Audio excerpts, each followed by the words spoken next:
This is the Dan Matheny Show.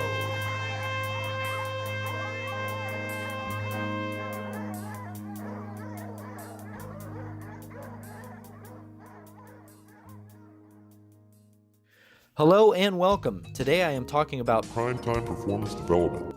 we all have our different hats we wear for what voice we decide to use for speaking. Then we have our normal voices that we engage in normal conversations with. My broadcasting voice is a narrative, conversational voice. It is not much different from my normal talking voice. I know when I get the chance, one day I will be doing a podcast with my friend Walter White, who has performed with many heavy metal bands. The point is that when we do that broadcast, I will be more casual with my voice. So and am may be used occasionally, since we know each other really well. It will be more of a relaxed interview. This is more of my professional broadcasting voice. Hello, this is 88.8 WORK, The main station. with your man Dan. My normal voice goes like this. Hello, what's up? How are you doing today? There is a slight difference, but not by much.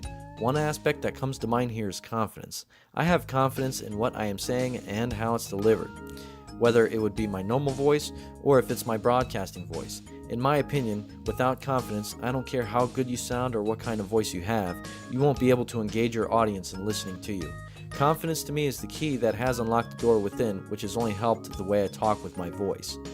There are all kinds of voices, which was talked about previously. We only get better the more we perform. Our styles are always changing, whether intentional or unintentional.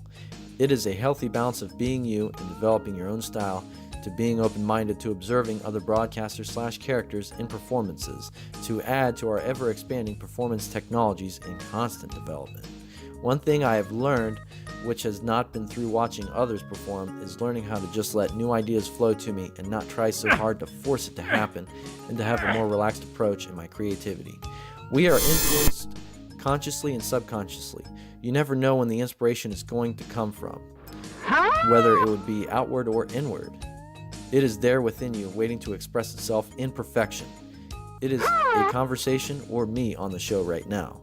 I love that feeling of being inspired. When the magic is there, I have learned to run with it.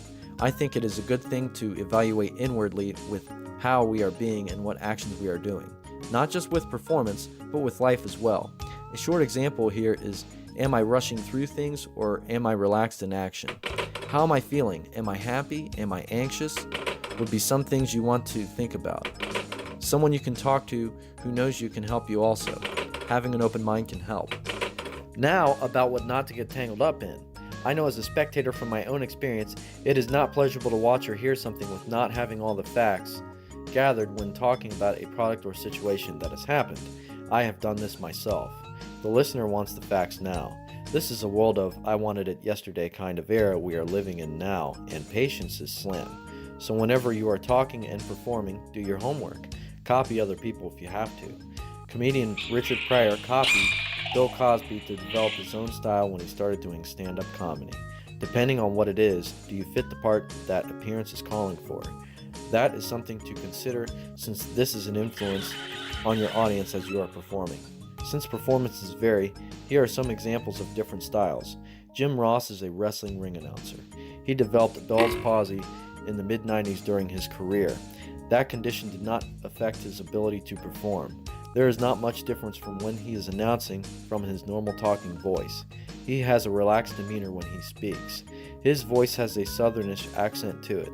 Then there is Vince McMahon, who is the owner of the WWE and a former wrestling ring announcer. His announcing style is different from how he talks. His voice is more excited when he is announcing. His regular conversation voice is calm and relaxed. Both are the same types of announcers. Now, here are two examples of inspirational speakers. Michael Bernard Beckwith is associated with the Agape Prayer Ministry in California and speaks publicly. In interviews, his voice is more relaxed. In his inspirational speaking voice, he sounds more exciting. Another example of inspirational speakers is Esther Hicks. Her voice rarely changes through speaking. Sometimes it is slightly more excited, but for the most part, it is consistent. Her voice always sounds confident. She is conversational in speaking publicly as well as she is when she does interviews.